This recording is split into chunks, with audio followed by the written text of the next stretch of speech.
What's up, guys? Mickle here, and we have some massive news breaking in the cryptocurrency market right now, and it actually is looking extremely bullish for XRP. We just got two brand new massive cases against two of the biggest cryptocurrency exchanges in the entire world. In this video, we're going to be breaking down those two cases and actually giving you guys some really bullish news that's coming out of these. Guys, we are watching a massive shakedown of the cryptocurrency industry, and while a lot of people are taking this as a negative thing, taking this as a bad thing, I want to show you the massive thing that most people are completely missing out on and some secret bullish XRP news that we are getting out of this as well.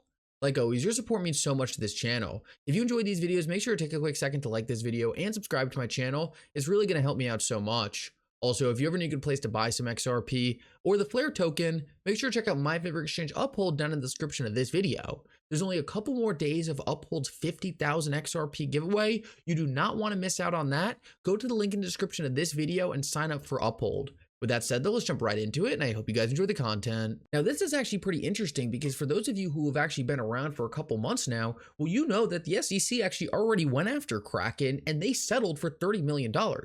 Essentially, the SEC said that Kraken had some illegal yield-generating products that should have been registered with the SEC, essentially staking products on the exchange, and Kraken paid a fine for this. Now, I think a lot of people saw this and assumed, hey, Kraken's probably off the hook now.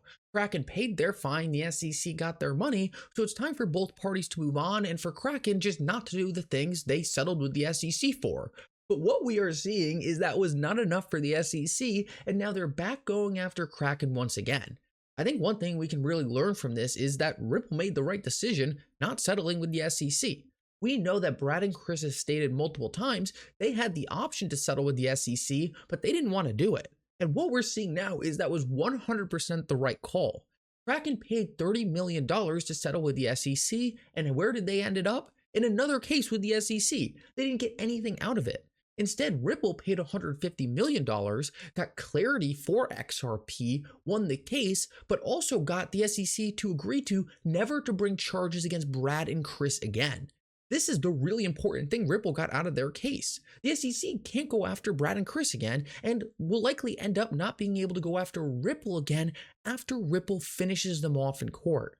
What we are seeing is Kraken's settlement with the SEC was nothing more than a money grab before the SEC's next money grab. So I just wanted to point that out real quick. I think it really just goes to show how much of a win it was for Ripple actually fighting back against the SEC and not just rolling over and settling with them. So many people called out Ripple so many times, hey, why don't you just settle with the SEC? Why don't you just end this? Why don't you just finally settle with the SEC and put this all behind you? And what we're learning is nothing ever really gets put behind you. The SEC will just keep going after you, keep trying to extort you for more money. Now, the other very important thing we learned from this, which is very bullish for XRP, is the SEC is pretty much giving up on calling XRP a security. The SEC listed a whole bunch of new tokens in this complaint that Kraken was trading, which are illegal securities, one of them being ADA, Algo, Sol, Atom, Matic, pretty much everything the SEC could just throw out on the cryptocurrency top 50 list, but XRP is clearly not on it. I think this is a very big win because the SEC had any confidence that they were going to actually win on XRP being a security, if they had any confidence they were going to be appealing the decision and trying to call XRP a security, there's no doubt in my mind you would see XRP in this list. They would put XRP in this list because they would be touting it as a win, saying, hey, we already won on this one. We said it was a security. It is, so that's why we are charging Kraken for trading it. Instead, the SEC is just completely ignoring this. They want to put it behind them because they know they are never going to win on XRP itself being a security. So I think this is pretty bullish news just looking at how the SEC is really tackling this space going forward. It looks like the SEC is still in full force trying to call different tokens a security, but it looks like they probably gave up on XRP. The other notable one that I think is not in here is clearly Ethereum. There's been people running around like crazy saying Ethereum's next. The SEC is going to be going after Ethereum. I have been one of the few people saying there's no way that's going to happen. And the main reason I have been saying that is because the SEC is obviously tied up in a whole bunch of sketchy stuff with the Ethereum Foundation and Consensus. It just doesn't make sense they would sue Ethereum because they'd be exposing their own agency in the process. I mean, if you know you have a bunch of dirt between you and another agency, why would you bring that specific alliance or that specific, interaction into the public light via court? It doesn't make any sense. The SEC would never do that. So just to point that out, they are not going after ETH. I never thought they would go after ETH. And what we can see here is ETH is not showing up in this case along with XRP. So I think this is just further confirmation that Bitcoin, ETH, and XRP are kind of the new three assets that kind of do have clarity going forward. The SEC is kind of given up on trying to make these securities. I think they're going to be the new assets going forward that have institutional clarity to really be adopted in a big way. And they're kind of the three different chains, right, that are kind of needed the most. You have Bitcoin, which is a store of value digital gold. You have Ethereum, which is kind of this smart contract programming language where you can experiment with all these different applications. And then you have an XRP, a protocol actually used for moving money. So it seems like these are the big three that are green lighted right now, kind of off the SEC's agenda for going after. And I think that's pretty good news for us. Now, one thing I did want to point out real quick is, and I thought this was kind of funny, is multiple people during the Ripple SEC case at Kraken were actually calling XRP an unregistered security. Now, funny enough, XRP was listed on Kraken, so they were essentially admitting that, hey, we might sell illegal securities. I just think this is really important to point out because a lot of people like put their own business needs to the side just to kind of push forward maximalism. I think this is a great example of this. It was clearly never smart for a compliance person to be admitting to saying, hey, we knew XRP might be a security, but we traded it anyway, because now the SEC can take comments like this and say, oh, they know these digital assets could be securities. Despite the fact XRP wasn't a security, they're literally admitting they understand that crypto tokens could be securities. Now, whether or not that's right, I just think this is a really dumb thing to tweet out. I just wanted to expose it because it really just shows there's no upside to maximalism. It almost always comes back to bite you. And this is one of those things that makes me just not feel bad for Kraken. I mean, here they are making fun of Ripple for trading an illegal security, and now they're getting charged with the same exact thing.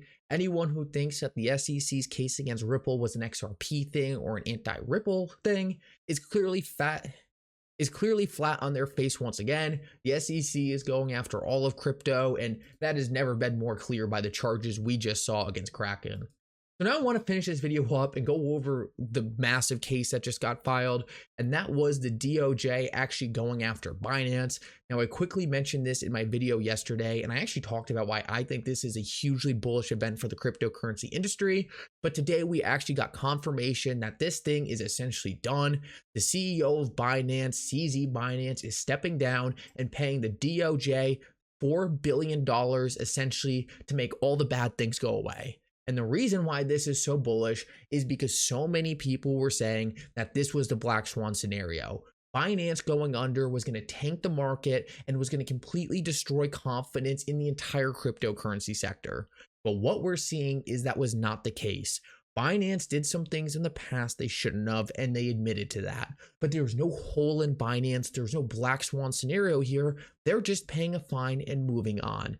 And a couple things I thought were notable from the actual press conference is one, Gary Gensler's not up there. The head of the CFTC was talking for a large part of this press conference. Gary Gensler's nowhere to be seen. It looks like the SEC is really losing control over the industry. The other thing is it really wasn't an attack on crypto. It was really just an attack on using crypto for illegal activities. But a couple of the statements stated were that customers want to hold cryptocurrencies, and that was acknowledged by the administration. So overall, this was not any kind of super bearish press conference for crypto. It was no, all crypto is bad, we need to outlaw all crypto. It was mostly, hey, if you want to operate in the United States, you need to follow the laws regardless of whether or not you're a cryptocurrency company. Now, you can make arguments whether or not that's possible, whether or not we need new rules. But the thing I just want to point out here is it wasn't some kind of just bash on crypto party. It really was tailored to what Binance did wrong. It was really tailored towards the organizations Binance knew they were funding that they shouldn't have. So to me, it just seemed like it made sense, right? Binance funded organizations in the past they shouldn't have through cryptocurrencies. They got fined for it, and now we're all moving forward. And the other thing I want to quickly point out, and I know I keep on saying this, but it's so important, but this wasn't a black swan scenario like everyone was saying. What we learned is Binance is going to lose 16% of their business in the United States. They're still going to be the biggest exchange on earth. They're still going to be operating going forward. They're getting a new CEO. And they're likely putting all their bad activity behind them and moving forward in a regulatory compliant manner. In my eyes, this is the most bullish thing we could have seen, because I have heard multiple people talk on multiple different Twitter spaces who have a lot of different connections in this industry, and they have said the biggest thing institutions have been scared about was the downfall of Binance, the DOJ investigation into Binance. But now this is behind us. This was one of the biggest black swan scenarios. This is one of the biggest overhangs on the cryptocurrency market, now completely gone. I really do think we are entering into a time period where all this bearish bad news of companies going under, a fraud, I think all those narratives are slowly going away. We had the tide go out and we saw who was swimming naked. But now that we know that the bad players are mostly out of the industry, now that we know a lot of the criminal activity has been cleaned up and US regulators are now becoming happy kind of with how they're cracking down, I think we're going to move towards a time period where we're going to see institutions once again feeling confident getting back in a big way. We know the Bitcoin spot ETF is likely right around the corner, and we know institutions are going to want to front run that event. To me, it seems more obvious than ever that most of the bad negative catalysts really are behind us, and we're going to be moving into a significant period where institutions are starting to recapitalize themselves in this industry. I thought this news with Binance was just awesome news for the industry. Like I said, so many people thought this was going to bring Bitcoin to 10,000. So many people were saying that Binance was going to cease to exist and the entire exchange was going to go under. I have been saying forever on this channel that was never the case. We're likely looking at a fine, we're likely moving on, and Binance is probably still going to be the biggest exchange in the world. It looks like that is exactly what happened. Gary Gensler was completely left out of the picture in the press conference, so it looks like to me we're probably moving forward with a more regulated cryptocurrency market, a market that is safer for big institutions to step in a material way, and one where Gary Gensler, who's just trying to shut everything down and destroy the industry, isn't really given any power to do that. Anyway, guys, thank you so much for coming. I hope you enjoyed this update. If you did, make sure to like and subscribe. It really does mean so much. And for now, Mickle out.